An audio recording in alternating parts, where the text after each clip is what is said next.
From Storm Tracker 6, this is Forecast First, sponsored by Auto Owners Insurance. Simple human sense.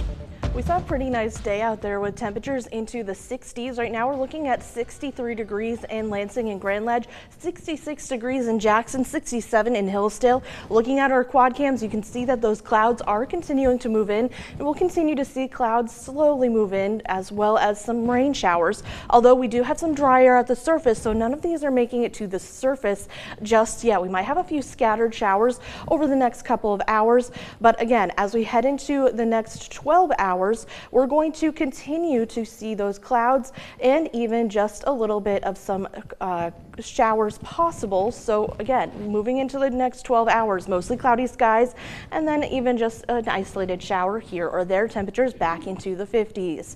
I'll have a full forecast coming up in just a little bit. 6 News at 5 starts right now. WLNS is here for you, celebrating 75 years of bringing you the news with 6 News at 5.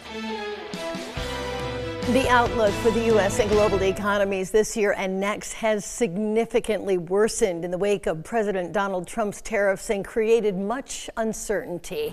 It is our top story today at 5. Thank you for joining us. I'm Sherry Jones. According to its latest World Economic Outlook, the International Monetary Fund predicts the global economy will grow just 2.8% this year. That's actually down from its forecast in January of 3.3%. In 2026, the fund predicts global growth will be 3%, also below its previous 3.3%. Now, the impact of the tariffs is also being felt right here in mid-Michigan. A sewing and quilting store in East Lansing says prices will probably be going up. Taryn Simmons visited the small business and spoke with the owner. She's here for you now with this story. So, Taryn, what did you learn? Yeah, Sherry, Country Searches sent an email to customers today warning people about potential increases. I spoke to the co-owner and she says some businesses are already passing on costs to customers.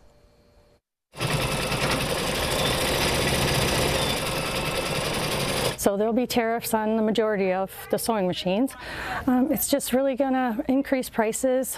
Those will be passed on to us, and then we'll have to pass those on to our consumers. And Drain, co-owner of Country Stitches, says most sewing machines haven't been made in the U.S. since the 60s or 70s. Sewing machines and fabric are mostly in the country. So there's going to be a price increase on them. A lot of it really depends on where they're made. Price increases could be small, could be big. Drain says although they haven't had to pass on any hiked prices yet, she warns they're coming soon. Our vendors have started to contact us and let us know that they'll be passing on the prices. So we've been hearing this for the last few months. Some have already started. Others will start anytime between May and August. And some items may be a lot tougher to find. Some vendors tell us they're not going to reorder things right away. So we're probably going to have a product. We're going to have trouble getting the product that we want and that our customers want. From sewing threads to fabrics, she says her vendors are from all over the world, like Pakistan, China, and even Switzerland. It's a variety of price increases just depending on where they're made. And we're not quite sure what all of those prices will be. And again, Drain says the prices have not yet begun to increase just yet, but says they are coming soon. Sherry, back to you. Thank you, Taryn. Today, Governor Gretchen Whitmer, in step with the proclamation issued by President Trump, has ordered all U.S. and Michigan flags within the state capitol complex and all public buildings and grounds to be lowered to half staff starting today until sunset on the day of internment to honor and remember the life of Pope Francis. Well, this comes as preparations are underway for the pontiff's funeral, as leaders of the Catholic Church gather at the Vatican to decide the future of the papacy. Tony Aiello is here for you with the latest from Rome. Preparations are underway at St. Mary Major Basilica, 2 miles east of the Vatican, where Pope Francis will be laid to rest. He chose to be buried at the Basilica, a favorite of his, instead of at the Vatican like most popes. It speaks about his humility. It speaks about his love of peace. Tomorrow, Pope Francis's body will be moved in a procession from the private chapel of his Santa Marta residence to St. Peter's Basilica, where he will lie in state until Saturday's funeral and burial. Francis, who had been in poor health, died Monday, just the day after making a surprise appearance at Easter Sunday services. The next few days will be all about paying tribute to the man known as the People's Pope and all he accomplished during his 12-year papacy. Then the focus shifts to picking a new pope. Cardinals from around the world, many of whom will already be at the Vatican for Francis's funeral, will take part in the secretive election process known as the Conclave. The voting is held in the Sistine Chapel. Only those cardinals under the age of 80 are eligible to participate.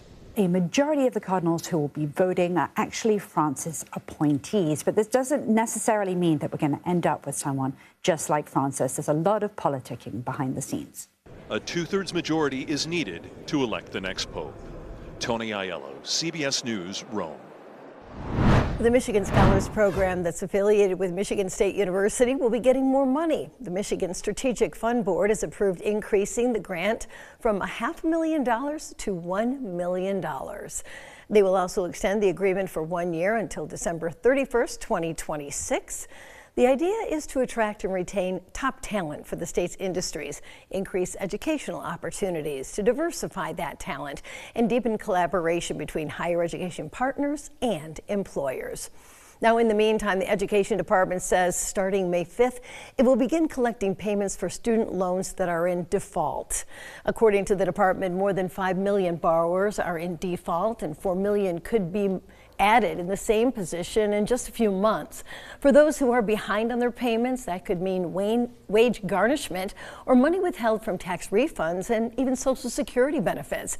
CBS News business analyst Jill Schlesinger says those borrowers need to pay attention. All of the people in default, we are now seeing reporting to credit agencies. We haven't seen that before. Wow. So we now know that credit scores are dropping for these borrowers by somewhere around 130 points. The department says less than 40% of borrowers are current on their student loan payments. Well, the Izzo Legacy Run, Walk, Roll is taking place this Sunday on the campus of Michigan State University, and Sports Director Ian Kress is joining us for more on this year's race. Yeah, Sherry, this will be the 6th year of the Izzo Legacy Run, Walk, and Roll, and after having around 2,000 participants come out the first year, race director Joe DeMambro shared with me today, this year we'll see a record number of participants at over 6,500, and there's still plenty of time to sign up if you haven't already. The race this year also features a new route, which I got to check out today with Tom Izzo on his fancy golf cart. Instead of going on Michigan Avenue and Grand River, the route takes you through IM Circle to really show off the landmarks on campus like Beaumont Tower and the President's House. Spartan Stadium is still the finish line, and the goal is the same as well, raising money for charity.